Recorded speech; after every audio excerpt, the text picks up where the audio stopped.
Hey everybody, and welcome back to the Our Voice from Our Place podcast with your host AJ Jacobowitz. We're here tonight on a lovely Wednesday evening. It's been freezing cold in Brooklyn this entire week and across pretty much the entire New York State. I am here tonight with a very, very, very special guest. If I give away any of the details, it'll actually give away who he is. So I am not going to give away any more details. But I will say that for this podcast, we're going to call him Yerucham.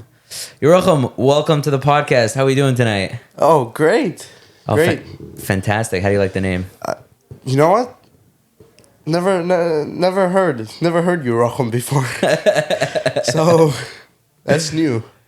Listen, as long as I can get a laugh, and I think part of the fun for me in this is coming up with names for everybody. So that's your job. I got it.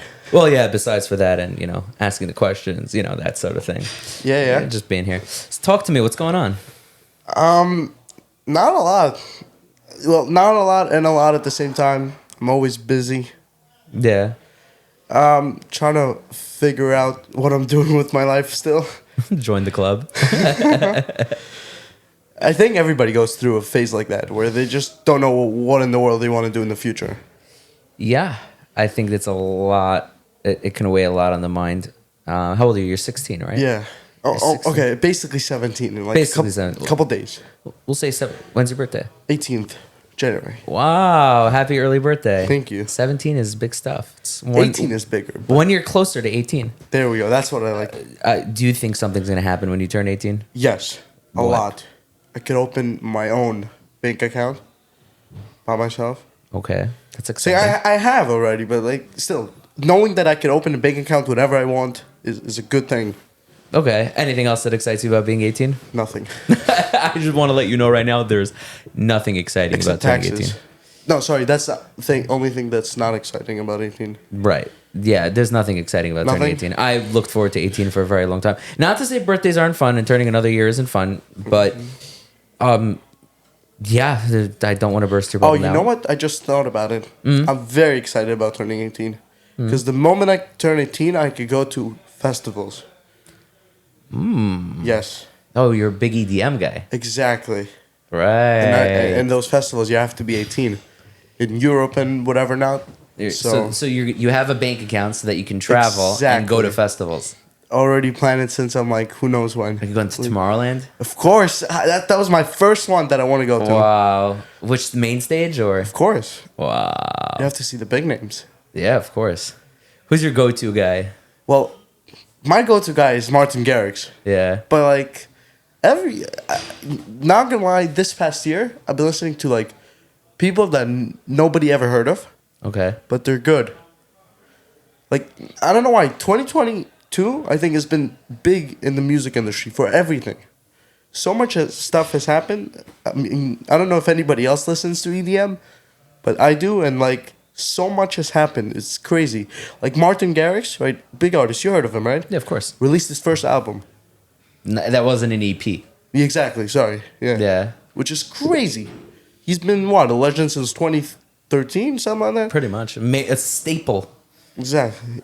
Everybody heard of him. I don't want to burst your bubble, but every single decade of music, they have said, is the best time of music, except for the 90s. I think pretty much everybody agrees that the 90s and 70s were eh.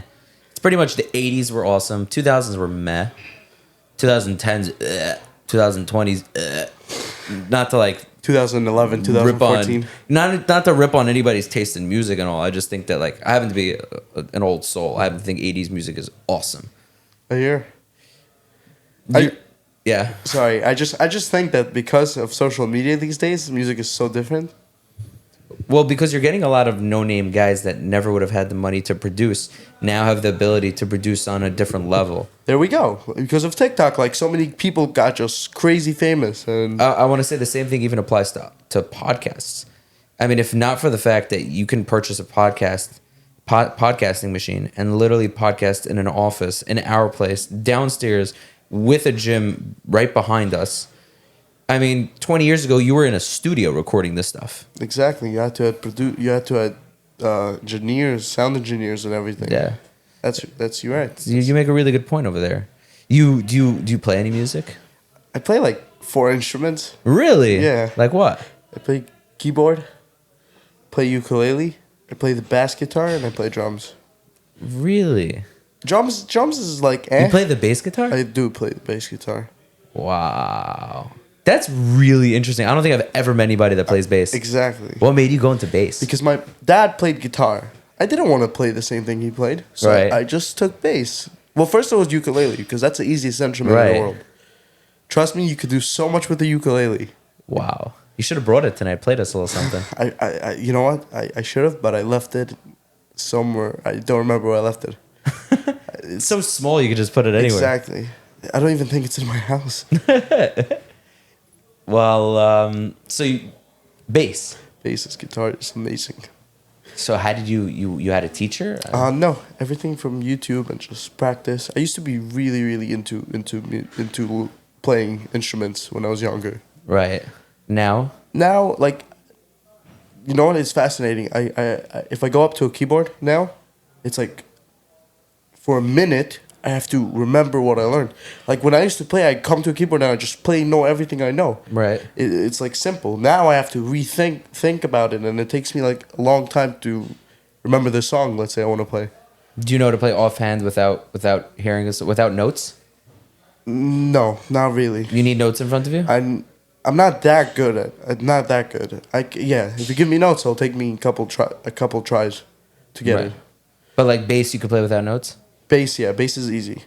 What about?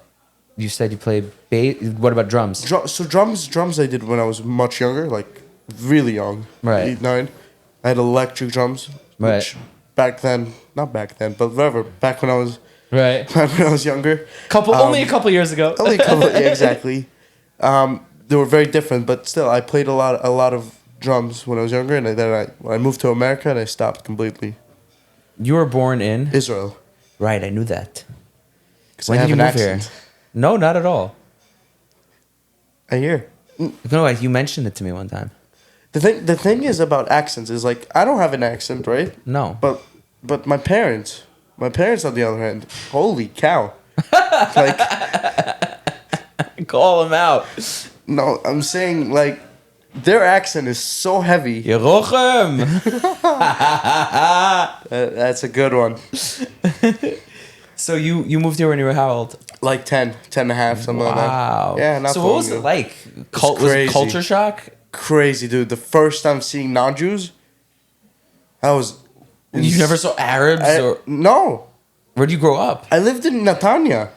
I grew up in Netanya? My great grandparents are buried in Netanya. Really? Loved going to Netanya. I lived in Kiryat Sanz. You lived in Kiryat Sanz? In Kiryat Sanz for 5 years, dude. Wow. Me and my dad used to go to the Tzanz Rebbe. Really? Yeah. You used to go to Tish? Of course. Wow. That's cool. Yeah. It's so interesting because like when I go to Israel, I stay in Yerushalayim only. I lived in Yerushalayim also after though. No, but I'm saying it's so cool that you lived in a different city. Like I have an aunt and uncle that live in Modi'in in Re'ut and Modi'in. And it's so weird because like to me, like as a tourist, I go only to Yerushalayim. The Kotel. The Kotel is the only place you want to go to. The Kotel and I was in yeshiva there for 3 years and that's it. But like you lived in Netanya, which is so cool. Yeah. It's like nobody ever heard of it. It's like, Netanya, where is that? It's right up Kvish Shesh until you hit the Pepsi factory. Yeah, right? Exactly, and then you go around over there. Next to the IKEA. Next to the IKEA, exactly. Used to go there. The best, that rest stop on Kvish Shesh, for anybody listening. The falafel? Highway 6. No, the Dor Ilanot. You know I think I'm pronouncing it wrong. Dar Ilanos. You know, on the Highway 6, there's a rest stop smack in the middle right after the Shtachim. You know the Shtachim on I probably know what you're talking about. It's huge. It's on both sides. Like it's where all the buses stop. Oh, okay, yeah. It's a door. What's the gas station called? I don't remember, dude. I was like 5. So hold on, you But, like, lived in Netanya till you were 5? No, I lived in Netanya for 5. I lived in Netanya in 2 different places. So I lived there actually for 8 years, something like that. Wow. 7 years. I lived. First of all, I lived where the Russians were. Right. Lived in like a place where the whole thing was Russian, like right, not Israeli at all. Are your parents Russian? Yeah, my parents are not Russian. They're Russian Israeli. They're Soviet Union. Okay. Soviet Union. So Ukraine, Belarus, forever. Right. And then they moved to Israel, whatever. Long story. But right. I lived there, and then I moved to Kiryat Sanz. I lived there in Kiryat Sanz for 5 years, and then I moved to Yerucham. But when people ask me where Netanya is, I just tell them it's between Tel Aviv and Haifa. It's true, though, which is really where it is. Exactly. It's a beach town between Tel Aviv and Haifa. Exactly. Which is crazy. It's the awesome. only place in Israel, I believe, when I lived there. It's the only place in Israel, well, now maybe not, but it was the only place in Israel that had a separated beach. Yes, now there's many more. Probably more, but when I lived there, was the only place where they had hours for men and hours for women. Wow. Which is insane. Now I know they have one in Herzliya, they have one in Tel Aviv, they have one in Haifa. They have one in Tel Aviv? Yeah, there's one in Tel Aviv. On what's the street name? On Dr. Someone. Dr. Someone. They have a couple of doctor named streets all the way in Old Tel Aviv, up Old north, Tel Aviv. near Yakov. That's where the religious people live. Yeah, so I used to go to a guy who's very Haredi, who lives in Tel Aviv. I used to go to him for Shabbos, and when I used to go with friends, when it was like spring or fall time or summertime, we would go to the separate beach first. Right. We would leave yeshiva at like 11 o'clock in the morning Friday morning, or 10 o'clock Friday morning, go to the beach for a couple of hours, and then go to his house. And we would walk or take a bus from there. That's and cool. Pretty much it was the bus went straight there to his house. Yeah. That's cool. Circling back to when you asked me how was it to move, I wanted to get back there. It was. So this is the plot, right? It was tough. I'm not gonna lie. Like for my father, because when we moved, I had 2 brothers. Now I have 3. Right. But when we moved, we didn't even know where we were gonna live. Nobody wants to hire someone. Like my father was trying to get a job from Israel. Right. When we still lived in Israel, nobody wants to hire someone. Hiring someone from Israel is tough, right?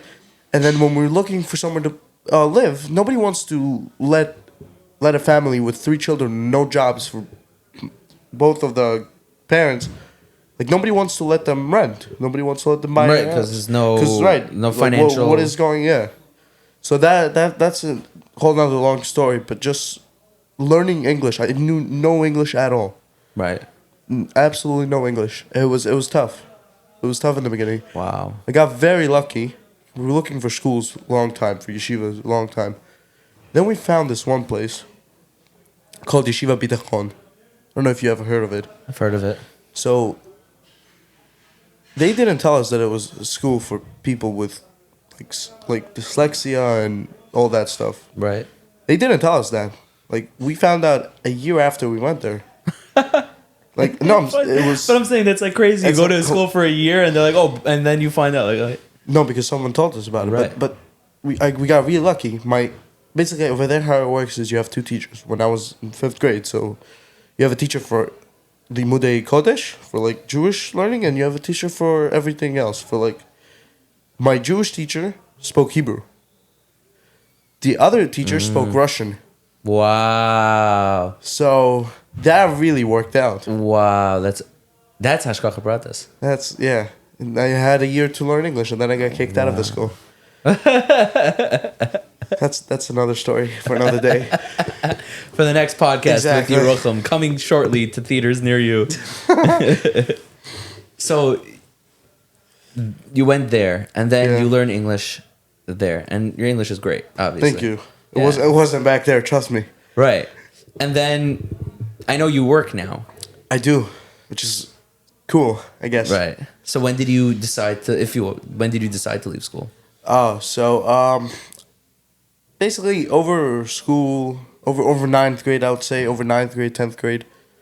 I don't know. I just didn't like school. I felt like okay, you give me this material, I could learn it, study it, and take the test, right? I didn't like just sitting in class and like just I thought it was a waste of time. So after 10th grade, I decided to take a GED, recently, but before the summer, took a couple I had to go to a couple classes, take the test. Not gonna lie, not that hard. Again, I'm not encouraging you to go out of school. Right. No, that was this just is a your personal journey. thing. Exactly. I got a GED, satisfied my parents, because all they care about is if I had a diploma, so I could go to Plan B if something happens. I guess. Right. But no, I went to pursue my career. I guess. Right, which is what you do now, which is being a lighting director. Lighting director, basically. Basically, what I do is I don't go into people's rooms and turn on their light. Just want to clarify that. Have you been asked that many times? I'm like, I'm a lighting director. So what do? You go to. You teach people how to turn on lights. Exactly. No, I work at events, and I work at events. For example, weddings, plays, any kind of events that have all this type of lighting. So video walls, lighting. Everything. So how did you learn how to do this? Not gonna lie about myself. Again, through YouTube?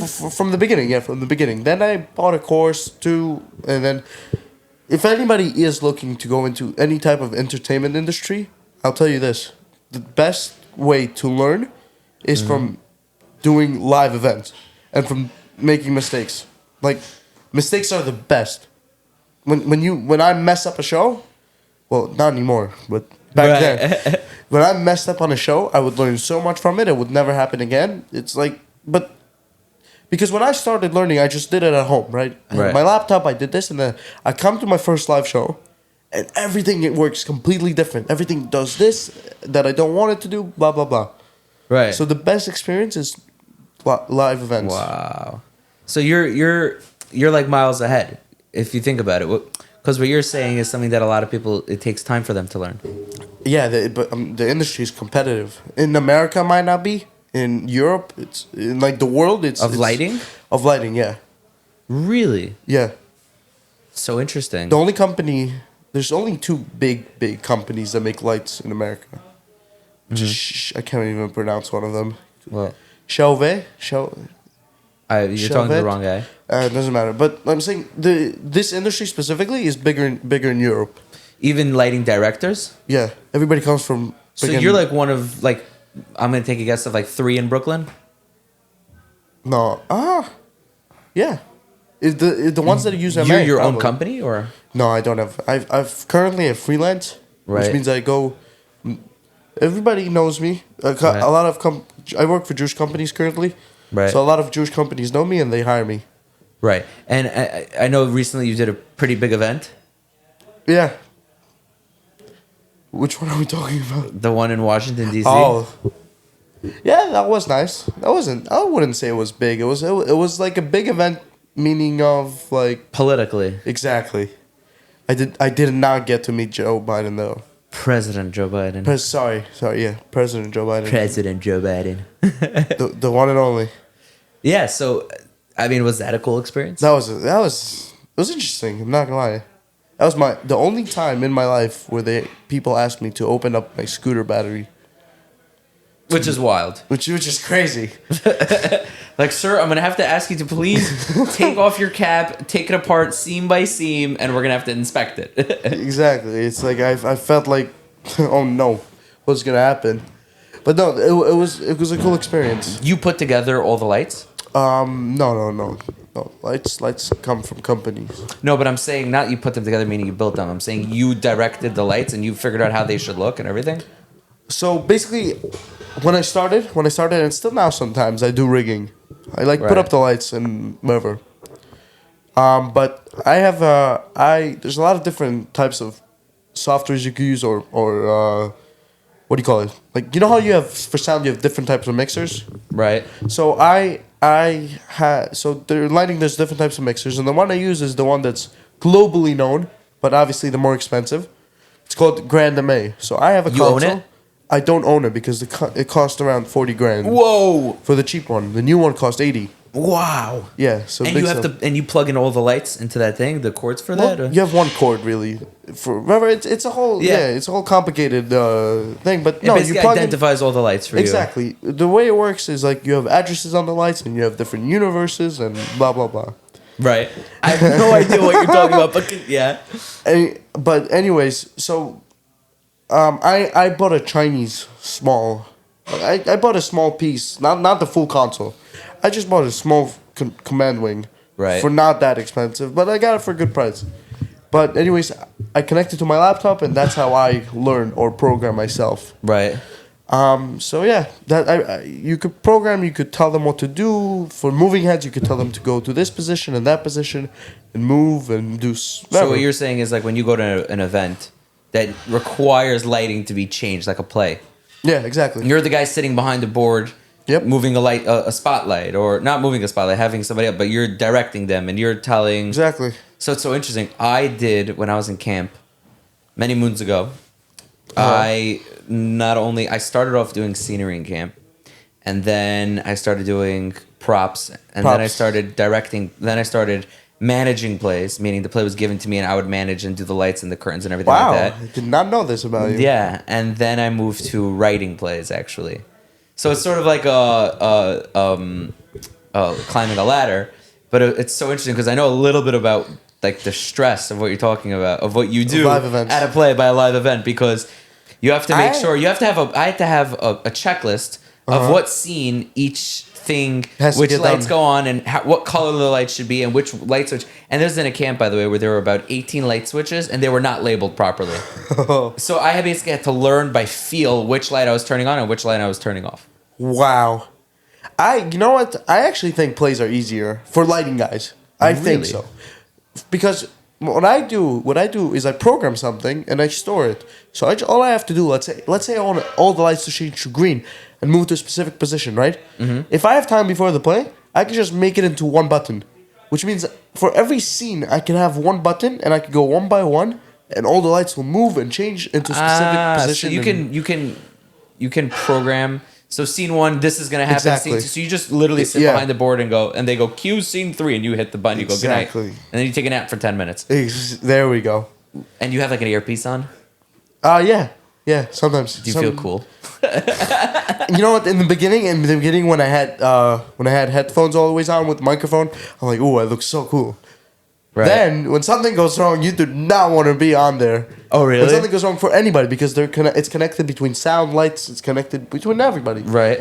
When something goes wrong, you do not want to be on the headphones. Wow. Because it becomes a war. It gets intense. It's really intense.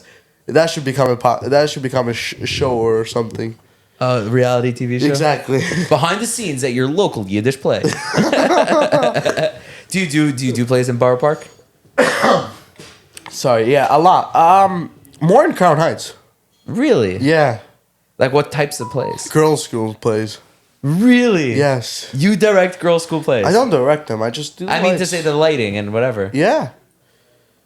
Yeah. Believe it or not. Wow. So what usually would happen? They would have a girl sitting next to me, and she would tell me what to do. I'd just do it. But now? No, I'm saying usually. I thought you said it used to be. No. Not like tell me what to do, but she would wear the headphones, and she would tell me what to do. Right. It's such a cool... Having this conversation is so cool because it's such an unusual niche position, but it's quite interesting. I was like, what is the last time you met someone that does plays? Plays, lights, any of this stuff. But it's so integral because you go to any simcha, any wedding, anything, there's lighting set up. The thing is, it's when I tell people I do lighting, and I explain it, not the lights, right? You know, when I explain it, they're like, "Oh, so like I've got this many times." My mother has been asking me, "Yeah, my friend is having his wedding, and lighting." Like, there's a lot of different types of lighting. There's something called uplights. Uplights is what goes around the room to just make it look nice, right? Right. That's not lighting. That's uplights. That's not what I do. Right. Like, you don't do like when you go to a VART and like there's just purple and green lights on the floor. That's what you do. That's uplights. Right. What you do is I do moving heads. Let's say moving heads. No, what is it? Moving heads is light that moves. So like for like a commercial that they shoot? Yeah, I guess so. It's like a light that moves. It's not a light that just stands in its one color.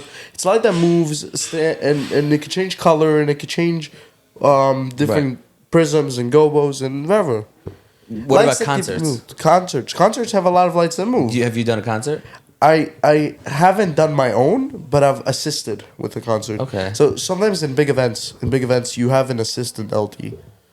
LD stands for lighting director. Right. Or whatever, lighting programmer, whatever you want to call it. So sometimes you have assistant. Right. Which means, or lighting tech. So you make sure everything runs smoothly. You make sure nothing, whatever. So I haven't done my own big concert, but I've assisted with an Ishai Rebo concert. The one in the one in New York. The one in the one in the tennis stadium. Yeah. You assisted. You were the assistant. LD, yeah, which is not such a big position if you think about it. No, it's pretty big because that concert had like 20,000, 10,000 people. Yeah. Or maybe not 10, maybe 5,000 people. It was. I'm not gonna lie. It was a very, very cool experience. It was I was at that concert. You really? Yeah, the lighting was really awesome. You did an awesome job. You could thank half of me. I didn't program it though. So what were like your jobs to do then? Well, for setup, I had to make sure everything runs before the LD gets there. Okay. So most of your work is done before the event. Exactly, or after. Right. No, mostly before. Honestly, what I take away most from that is I got to learn skills from the guy who did program the lights. Right. Because he was big. He was big in the business. Like he was very professional, and I learned a couple of very, very handy skills from that. So who hired you? Long story short, whoever I forgot the name of the production that did it, the whole concert event. Right. But they hired someone else to do they hired to do lights. Like they rented lights from them. Right. But they asked if they have more workers or any LD assistants and whatever. So he came to me, whoever I work for, and he basically it's a three-way connection. Yeah. That's really cool. So I want to shift a little bit. Yeah, no problem. Because I know that you mentioned to me that you wanted to talk about a couple of stuff. Yeah, of course. So I'm curious to know how you got here. I'm not gonna lie. If you listen to a couple of episodes before, it's a little what's it called? Similar. Right. My friend told me there's food over there.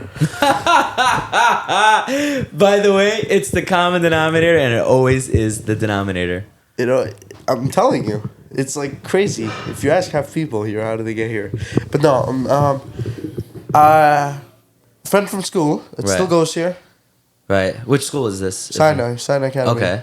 Yeah. We have a lot of guys from there. Yeah. Nowadays. Yeah. But no, he told me, come. There's food. Right. There's games. There's this and that. I came, and it was a cool experience. Yeah. And then I started coming more. Started talking. How many years ago was this about? This was like 2 years almost. Okay. Yeah. Something like that. Almost 2 years ago. I started coming more, started hanging out with friends, started going on the trips, which are a lot of fun. I think my first trip was the ski trip. No, yeah, that was my last year's ski trip? Yeah. I didn't go on any trip before. Right. I think it was because it was COVID and still and everything. Yeah, we didn't. With the first trip I think we did after COVID was American Dream, which was during the summer of about a year and a half ago. We did American Dream. That was Surly Tenenbaum. Shout out Surly. A year. So no, I came to the ski trip, which ended up being a Dave and Buster's trip. Right. That was his you were there? No, I actually was not. I was still a volunteer there, right? here. Yeah. I was an intern volunteer, Uh-huh. but I did not. I was not able to participate on that trip. A year? Yeah. So you've been here for about a year and change, about a year and a half or so. Yeah, you could say that. Yeah, and I mean, and then you took a hiatus over the summer. Oh yeah, for every summer, for the last 2 summers. Where'd you go? I worked in a company upstate. I did. You did inflatables. Inflatables and mechanical rides. Yeah. Yeah, your profile picture is you on top of a pickup truck. Yes, I have to change it.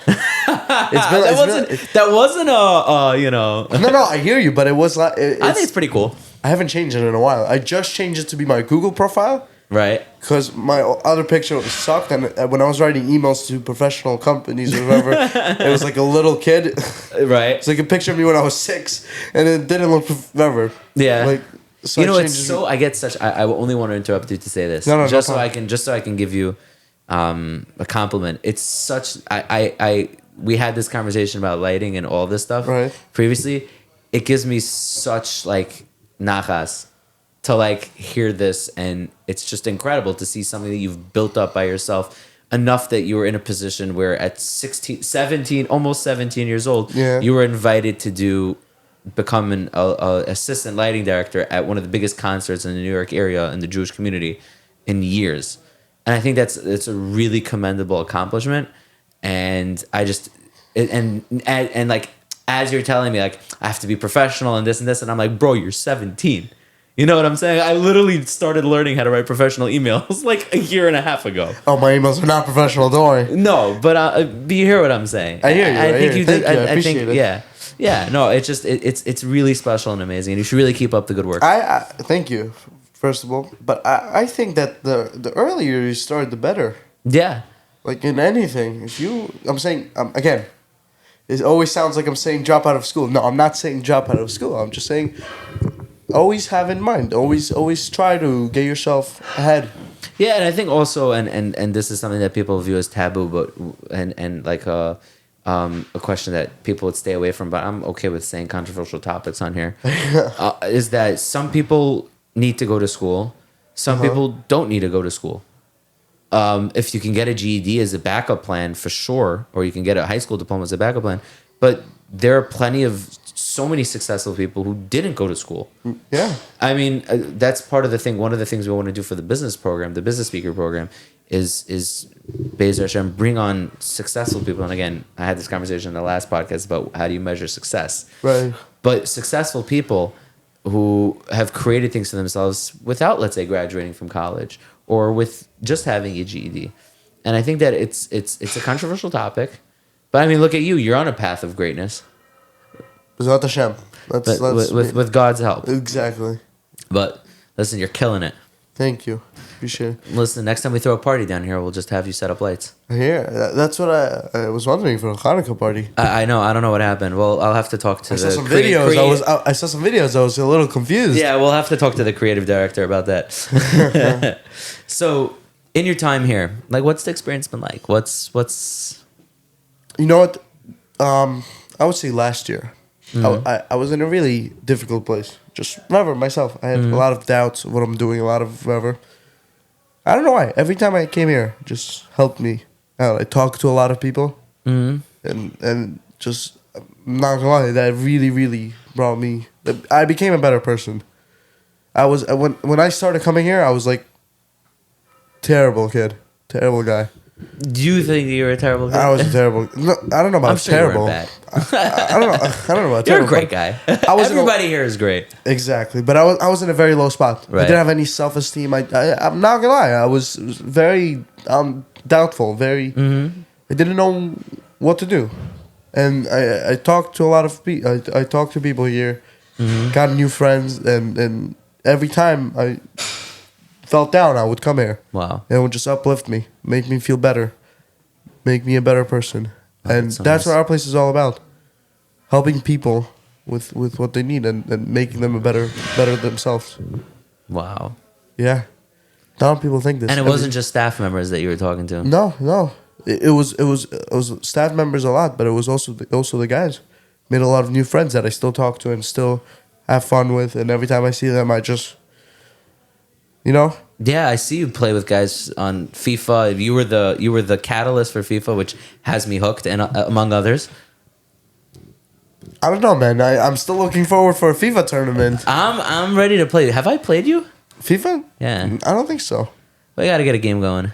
We do. I'm pretty good at it. I'm just letting you know. Oh yeah. Yeah. Well, okay. And I'm not a gamer at all. I'm just I hear you. I'm not a gamer also. Right, but I'm saying like you indoctrinated FIFA into this place. Yeah, I think I did. I got the game. I think I told Aaron to get the game or something like that. Yeah. But no, FIFA is again. I like FIFA because I'm not from America. Right. Soccer in general is not it's the American world thing. Sport. I don't know. We have this. It's a very big topic, big conversation. Is soccer in America in a world sport? Because nobody in America likes soccer. Let's be honest. Yeah, very little do. But I hear what you're saying. It is the world. At least the way I always look at. I mean, did you see the stat from the World Cup? Crazy 4 numbers. billion people watched the World Cup, numbers. and 370 million people watched the Super Bowl. or like 37 million, or like some like number, and you compare them. No, and you're just like World Cup and Super Bowl. But if you look at it, right, in America, $370 million is a lot. 370 million people. It's basically almost that's the entire population. America. Yeah, I don't think it was actually the entire. It's the world as well. But yeah. Who else watches football? There are other countries where people watch football. American football. No, you're right. In London they have games, and in Germany. So you're right. Mexico. Oh yeah. They just had 4 or 5 games in Mexico this year. A year. I didn't even know they're international until like recent. Football's not international. The NFL the NFL played. Yeah, they had in London. Countries. They had in Germany. I think. Yeah, Germany recently they had, which I knew right away, because I have soccer. Right. Stats, whatever. Yeah. Because I follow the Premier League and Champions League and all of that. I'm like, who's playing next in this German stadium? I'm like, NFL. Which stadium is in Bayern Stadium or? No, Alliance. Which is Alliance Stadium, which is for Bayern. Sorry, yeah. Bayern Munich. I took a guess. No, it's a good guess. They've been winning for the last who knows how many years. Yeah, but I think that it's. I think it adds a little bit of diversity here. Meaning, like, most of the crowd here, I mean, the last 2 guys that I interviewed on here were all big basketball fans. And now I'm getting a guy who's passionate about soccer. And I know one thing you're passionate about, which we both share a passion for, is Formula 1. Oh, that is a good point. Yeah. Formula 1 is... Even though you're a Mercedes fan. Wait, what are you fan? What are you fan? Max Verstappen. I think we... Oh, right. The Mexican Minister of Defense. But even after what happened in Brazil? His director, Sergio Perez... But even what happened after Brazil? Yeah. Where Max didn't give him the position. Listen, I don't want to bore the viewers, but I will say this. Care about us, but I will say this. Okay. I will say that there's something exciting about watching cars go around the track and not just going left, which was what people think Formula 1 is. Yeah, NASCAR is very different. These cars are incredible. These drivers probably the best accent. The best accent. But also their reaction timings are probably on par with fighter pilots, if I had to guess. Yeah. And they're also incredible athletes. You have to be an incredible athlete because your body has to be able to withstand. Yeah, did you know that they lose like 10 to 14 pounds in a race? Yeah, they lose 10 to 14 pounds in a race. Crazy. Body weight, which is crazy. From sweat, I believe. Yeah, it's sweat and also it's a lot of stress on the body. Your body's tense the entire time.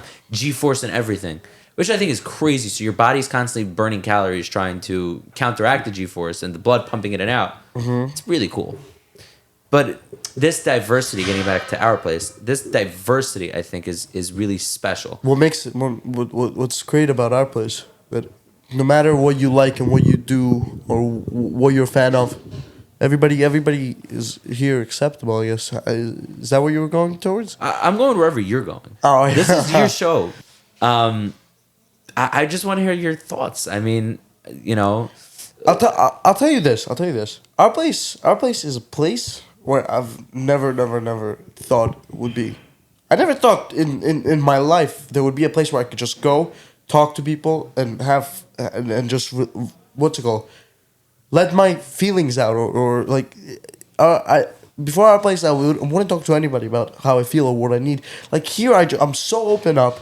I have people to tell my problems to, people to talk to, people I can ask questions to, people that help me get through certain things, and it's amazing. It's like I think everybody needs a place like this for them to go when they feel when they need help. Right. Because when you don't, you just build up everything, and then everything ends up being terrible. Everything in life, just I don't know. I don't know how to explain it. It's just you're doing fantastic. Thank you. I am shephing so much. My smile is like. Since you guys can't see it, but his smile is like bigger than. I'm just listening to you, and I'm just like, this is why we created something like this. Yeah, it's amazing. How old is our place? Over 20 years old. I think 1998. 1998. Yeah. Founder, Moshe Binek. Here? Same place? I believe so, yeah. Really? Yep. Avenue M was that popular back then? Avenue M has always been popular because it's right by the train station and it's right by the park. And it's centrally located. Very. Interesting. Yeah. What do you think about the new floor? The new floor. So our place just had a makeover. Yeah. No, it looks great. It actually looks. I did like the walls though. I'm not gonna lie. I did like the colorful walls. Okay. They looked kind of cool. Even with the new floor. No. You're right. That's a good point. No. I was questioning. You don't have to agree with me. They looked good with the old floor. Right. Now with the new floor, with the new thing. Well, I think somebody brought up a very good point to me. It looks a little bit nursing homey with the white walls and the white ceiling, but we're gonna change that soon and do something to make it a little more nursing home, like warehousey and futuristic, cool and yuppie, I guess is the word. Yuppie. You know what yuppie is? I never heard that word. You ever been to did you come with us axe throwing? No, I did miss that one. I had to work. Right. Perks of making money. Yeah. Well, we were happy you were able to come to the football game. Yeah, that was a great experience. I'm not gonna lie. Nothing better than a football game in the freezing cold when it's raining. I'm serious right now. There's nothing more than that. Especially with a stadium that was 1/8 full. Exactly. You know what? I'm really happy. Like when you go to a game, you think, oh, I don't want to sit in the bleachers. You can't see anything and blah blah blah. Let's be honest. Half of us didn't even watch the game. It's true. Half of us were just having fun. But I think the best part of the game was watching the people down on the better seats getting soaked. So you're saying you got pure excitement from watching people getting soaked. It was. I think it was pretty funny because everybody on the bus was like, oh, we're gonna be wet. We're gonna this. Right. We got seats on top, but guess what? We were under a roof. I don't know. I had a great time. I think you hit the nail on the head also, is that most guys didn't end up watching it. We were just so glad to just have a group sitting together trying to finish 40 hot dogs out of a box. It was and then at one point you were looking for somebody's keys. Oh yeah, we were all looking for this one guy keys. He was dressed up as Santa Claus. Highlight of the day, yeah. Oh yeah, half the stadium was, but oh my gosh, that was really funny. And you know what? But we didn't get on the jumbotron. That one is sad. Yeah, I wanted to get on the jumbotron. I wanted them to get us on. You called? I called the New York Jets on my way. At 1:00 on Thursday, and they said that if when we bought the tickets, we had mentioned something to them, they would have put a message up or something like that. Wow. We took care of it too late. Yeah. For next game? Listen, the football season's over pretty much. There's 2 games left. Yeah, I guess so. Next year. Listen, I think if guys love sporting events, we go to the World Cup. Continue. In 2026? Yeah, it's in MetLife Stadium. We might as well. It's probably gonna be a terrible game. No, yeah, it is. You're right. Everybody that I know that plays now are out. All the young guys are gonna be playing there. But no, it's no. I'm saying they're probably gonna host terrible games there. What, MetLife? Yeah, for sure. You don't know. It's gonna be. It's gonna be like Costa Rica versus Uruguay. No. They gotta get a good game in New York. Saudi Arabia versus Qatar. No. Qatar's not making it. Italy versus... No. I think they're going to have USA play in it. Why not have USA play in any of the other New York stadiums? Because it's in New York. So they have one in D.C., no? No, they don't. So New York is Philly, where the Declaration of Independence was. Exactly. Oh, I don't think they're playing It's in Lincoln Financial Field. Yeah. I believe. Don't fact check me or fast check me. All right, so we'll see. I think there will be a great game in MetLife. I hope so. There are 26 stadiums in total. The question is, the final is being played in AT&T, I believe. In Dallas? Yeah. Okay. That's where the final is. Isn't a football stadium not big enough to be a soccer pitch? No, so they have to expand. They expand. Oh, they take away seats? Yeah. My question is, but it's for the summer, so it's before the NFL season. Right. I believe no. The AT&T Stadium currently has 80,000 seats. Right. It can expand to 100,000 with a soccer pitch. It can expand to 100,000. But a soccer pitch is bigger than a football field. Yeah, but so they worked it out somehow. I watched the whole video on how it works, but they did. Yeah. No, they work it out. MetLife is big enough. Because they play soccer games there, right? I know they play soccer games in Yankee Stadium, I believe. What? Where does the New York Football Club play? In Red Bull Ring. In the Red Bull NYFC Stadium. plays in Red Bull Stadium? I believe so. They're building a new one in Queens. They're building one in Queens. I saw it's going to be ready in 2024, I think, or 2025. No, but I don't think they're playing this. Wow. Maybe you're right. Is it big enough? I think a baseball field is big enough because a baseball field is up to 400 feet. But how do they remove the sand? They put pitch on top of it. Oh, interesting. I will check later, but... You definitely should. But getting back to our place. Yeah. So we always just go down. Which is awesome, by the way. But, yeah, it's crazy how you could talk so much about one topic. Yeah. Well, I'm saying, like, this was a really easy. Yeah. I mean, we share a lot of excitement for certain things. Like, I started getting into soccer and Formula One. And listening to you talk about lighting was really interesting for me because I have to, like, because most people don't care. So well, I don't know if no. Is that your experience? I said that your experience? I say it in a good way. Is that your experience though? No, but I'm saying it in a good way where like they don't know anything about it. Sorry, it meant they don't know anything about it. That's why. You don't have to. No. Go back what you're saying. You can say that. No, most people don't know what I'm talking about. This is an open forum. Most people don't know. Like again, going back to that joke. What do you do, lighting director? Like whatever. Like no, but I love telling people what I do. Yeah, that's something. That's something about it. You should own it, and you do own it. Thank you. And you should continue to own Appreciate it. Yeah. So to end off, really, I thought maybe we would start doing something different as opposed to what I was doing before. I thought maybe you could talk about maybe something. Either you could say like a story of something that happened here that sticks in your head, or a certain aspect about being here.